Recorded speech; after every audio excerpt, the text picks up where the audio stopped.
वो जिला जो हिंदुस्तान को अपने सिर के ताज यानी कि जम्मू एंड कश्मीर के साथ जोड़ता है, वही जिला जहां मुस्लिम धर्म सुधार के लिए अहमदिया आंदोलन छिड़ा था, ऐसा गुरदासपुर जिला। क्या होता अगर गुरदासपुर जिला पाकिस्तान में होता? अगर विभाजन के समय गुरदासपुर जिला पाकिस्तान को मिल जाता तो क्या कभी हिंदुस्तान कश्मीर पे दावा ही नहीं कर पाता? क्या बंटवारे के समय हिंदुस्तानी नेताओं ने पाकिस्तान के साथ धोखा किया है? जब गुरदासपुर जिला मुस्लिम बहुल था तो उसे कायदे से पाकिस्तान को क्यों नहीं दिया गया? पिछले 73 सालों से ये एक सवाल, बस यही एक सवाल पाकिस्तानी नेताओं और पाकिस्तानी आवाम को परेशान कर रहा है। आखिर क्यों है गुरदासपुर का मुद्दा इतना विवादित? क्या आप इसके पीछे की कहानी जानना चाहेंगे? अगर हाँ तो बने रहिए हमारे साथ और इस वीडियो के अंत तक आप पूरी तरह समझ जाएंगे कि विभाजन के समय पाकिस्तान के साथ क्या सच में धोखा किया गया था या नहीं। आइए जानते हैं। नमस्कार दोस्तों, मैं हूं स्वप्निल और मैं हूं श्रुति और आप देख रहे हैं स्वप्न स्टडीज। दोस्तों, आगे बढ़ने से पहले इस चैनल को सब्सक्राइब जरूर कर लीजिएगा ताकि आप इस पूरी चर्चा का हिस्सा बन सके।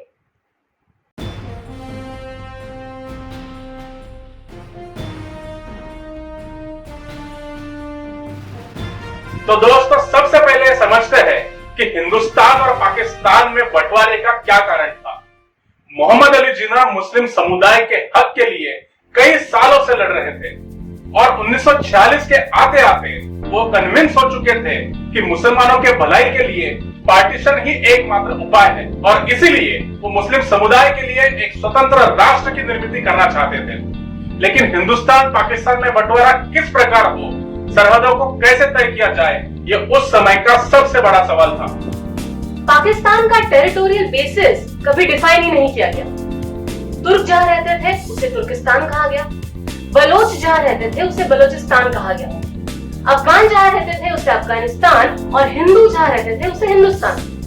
लेकिन ऐसी पाकिस्तान की अपनी स्पष्ट कोई व्याख्या ही नहीं थी। ऑल इंडिया मुस्लिम लीग जो पाकिस्तान मूवमेंट चला रही थी, उसने हमेशा से ही पाकिस्तान की व्याख्या करने से परहेज किया।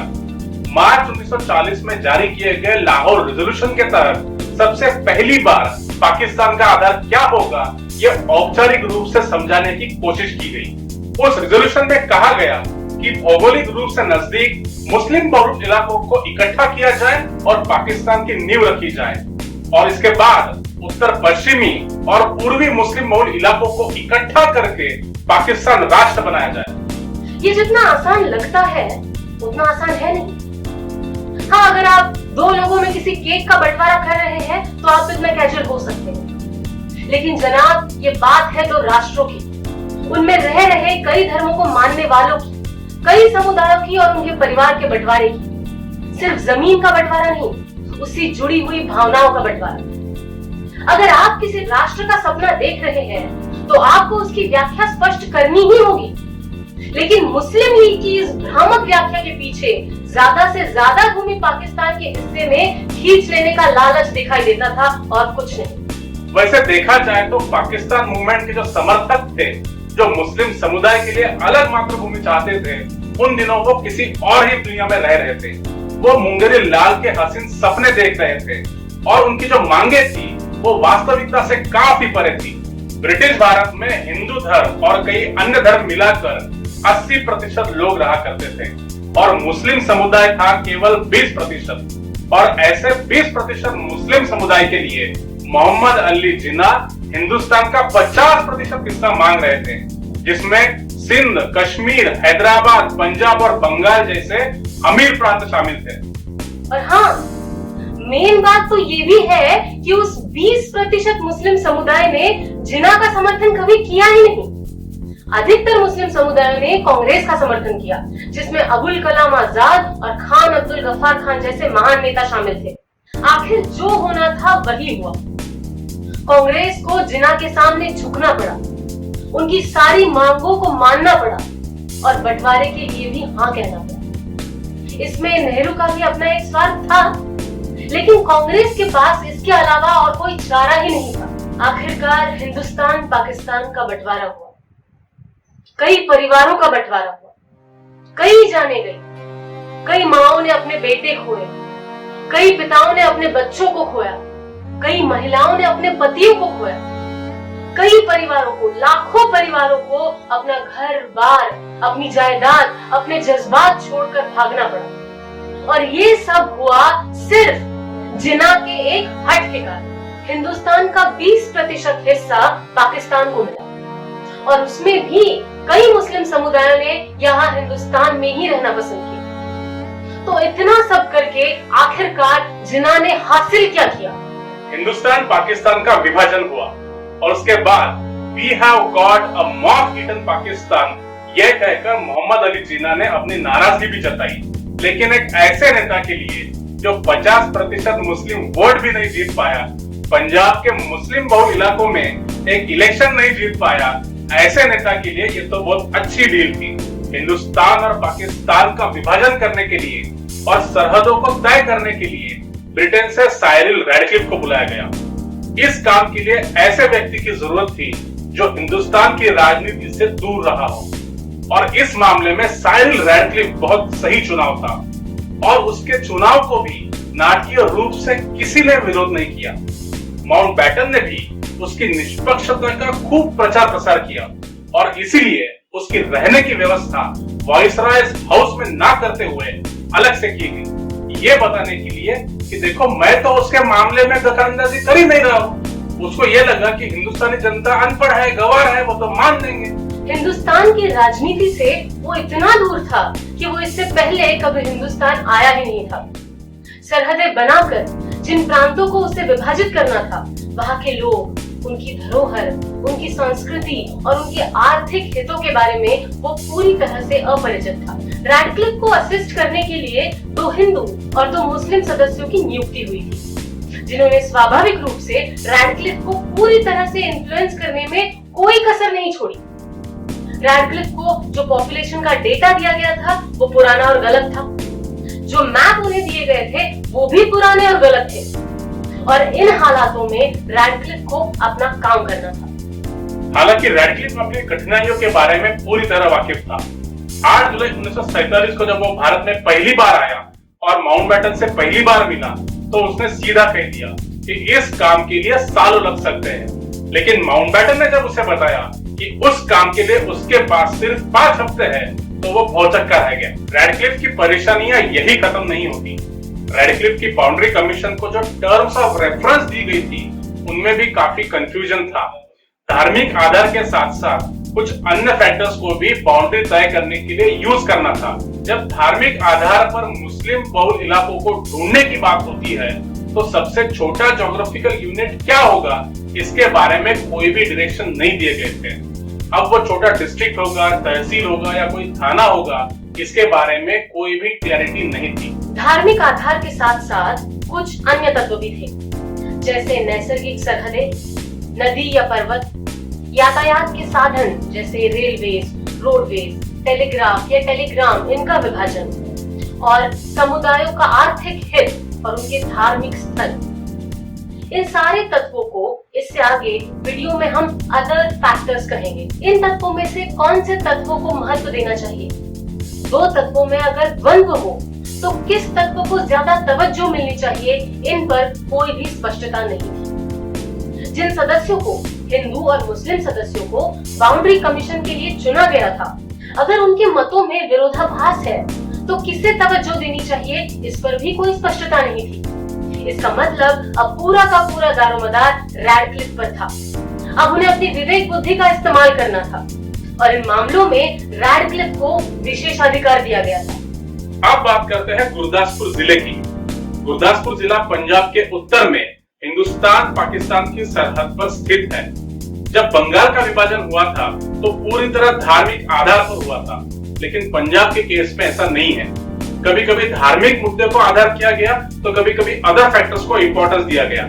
इस चक्कर में यह हुआ कि कुछ हिंदू बहुल इलाके पाकिस्तान चले गए और कुछ मुस्लिम बहुल इलाके हिंदुस्तान चले गए। इस पूरे विभाजन में गुरदासपुर जिला सबसे ज्यादा विवादित है, क्योंकि पाकिस्तानियों का ऐसा दावा है कि गुरदासपुर जिला मुस्लिम बहुल होते हुए भी उसको बदमाशी से हिंदुस्तान सौंपा गया। हालांकि ये उनका दावा है। अब देखते हैं कि सच्चाई क्या है। उस वक्त गुरदासपुर में 4 तहसील हुआ करती थी। एक गुरदासपुर, बटाला, पठानकोट और शकरगढ़। कुछ लोग मानते हैं कि उस वक्त गुरदासपुर में 51.2 मुस्लिम मेजॉरिटी थी, लेकिन ये बात सच नहीं है। मुस्लिम मेजॉरिटी थी, लेकिन सिर्फ शकरगढ़ तहसील में। इसीलिए सिर्फ शकरगढ़ तहसील को पाकिस्तान में शामिल किया गया। कुछ लोगों का मानना है कि उस वक्त गुरदासपुर में मुस्लिम मेजॉरिटी थी, लेकिन ये बात तभी साबित होगी जब अहमदिया मुसलमानों को मुस्लिम धर्म का हिस्सा माना जाएगा। लेकिन पाकिस्तान में तो अहमदिया मुसलमानों को मुसलमान माना ही नहीं जाता, तो पाकिस्तान गुरदासपुर को लेकर क्या करता? ये बात कुछ ही लोग जानते हैं कि मुस्लिम धर्म से जुड़ा एक धार्मिक आंदोलन, जिसे हम अहमदिया आंदोलन के नाम से जानते हैं, उसकी शुरुआत गुरदासपुर जिले से ही हुई। गुरदासपुर जिले में कैदार नामक गांव में मिर्जा गुलाम अहमद जी का जन्म हुआ, जिन्होंने अहमदिया आंदोलन की शुरुआत की थी। और इस अहमदिया आंदोलन की वजह से कई अहमदिया मुसलमान गुरदासपुर में रहा करते थे। जब गुरदासपुर हिंदुस्तान चला गया तो मुस्लिम नाराज हुए और सिखों का एक पवित्र धर्मस्थल था ननकाना साहिब, वो पाकिस्तान चला गया, उससे सिख नाराज हो गए। अब आपके मन में एक बड़ा सवाल उठ रहा होगा कि इस गुरदासपुर जिले को आखिर हिंदुस्तान को क्यों सौंपा गया। इसके बारे में कई थ्योरीज मार्केट में चल रही है। पहली थ्योरी यह कहती है कि रैडक्लिफ ने मनमानी की और असंगत रूप से सिंचन, यातायात और अदर फैक्टर्स को यूज किया। माउंटबेटन ने एक बार जिन्ना को एक ऑफर दी थी। क्या थी वो ऑफर? माउंटबेटन ने ऑफर दी थी कि मैं तुम्हें स्वतंत्र पाकिस्तान का पहला गवर्नर जनरल बनाऊंगा, लेकिन जिन्ना ने वो ऑफर ठुकरा दी। और एक थ्योरी ये भी कहती है कि माउंटबेटन बदले की आग में जल रहा था और बदला लेने के लिए उसने रैडक्लिफ पे दबाव बनाया और उसे कहा कि गुरदासपुर को भारत को सौंप। जवाहरलाल नेहरू कश्मीरी मूल के पंडित थे। उनके कई पुश्तैनी मकान कश्मीर में हुआ करते थे। उनकी यादें, उनकी भावनाएं, उनकी धरोहर कश्मीर से जुड़ी हुई थी और अपनी इन यादों को, इन संपत्ति को, इन भावनाओं को वो पाकिस्तान के हवाले कतई करना नहीं चाहते थे।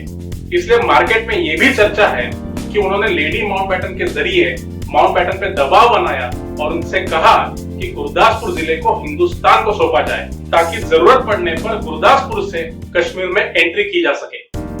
ये बात सच है कि उस समय दिल्ली को जम्मू और श्रीनगर से जोड़ने वाला रास्ता केवल गुरदासपुर से गुजरता था और इसीलिए अंग्रेजों ने गुरदासपुर को भारत में शामिल किया। अगर गुरदासपुर पाकिस्तान में होता तो भारत के लिए जम्मू और कश्मीर के सारे रास्ते बंद हो जाते।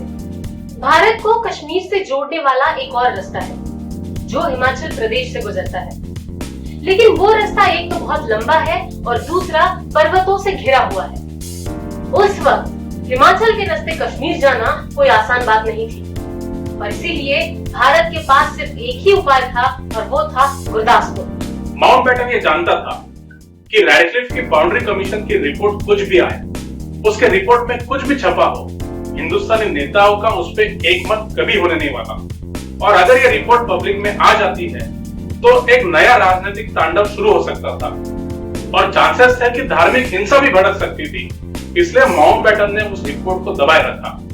14 अगस्त 1947 को पाकिस्तान को आजाद कर दिया गया और उसके ठीक एक दिन बाद यानी कि 15 अगस्त 1947 को हिंदुस्तान की आजादी का ऐलान किया गया और ठीक 2 दिन बाद यानी कि 17 अगस्त 1947 को बाउंड्री कमीशन की रिपोर्ट को जारी किया गया और जो होना था वही हुआ, लेकिन 2 दिन बाद हुआ।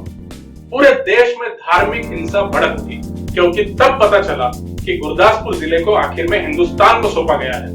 उससे जिन्ना तो नाराज हुए ही, उनके साथ साथ पाकिस्तान मूवमेंट के सारे नेता और पाकिस्तान की पूरी आवाम भी नाराज हो गई। अगर सच में केवल धार्मिक आधार पर बंटवारा हुआ होता तो आज गुरदासपुर पाकिस्तान में होता, और अगर गुरदासपुर पाकिस्तान में होता तो जनाब कश्मीर का सूरत हाल ही कुछ और होता।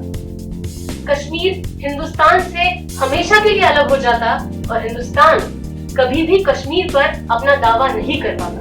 इतिहासकार चाहे कितनी भी अटकलें लगा ले, हम चाहे कितना भी डिस्कशन कर ले, कितने भी तर्क वितर्क लगा ले, लेकिन गुरदासपुर को हिंदुस्तान को क्यों सौंपा गया, इसका सटीक कारण केवल माउंटबेटन को और रैडक्लिफ को ही पता होगा। लेकिन इसमें एक बात तो तय है कि हम हिंदुस्तानी जिस कश्मीर को अपने सर का ताज बनाकर घूमते हैं और जिस कश्मीर को पूरी दुनिया में स्विट्जरलैंड से भी खूबसूरत माना जाता है, वही कश्मीर आज हिंदुस्तान का अभिन्न अंग है।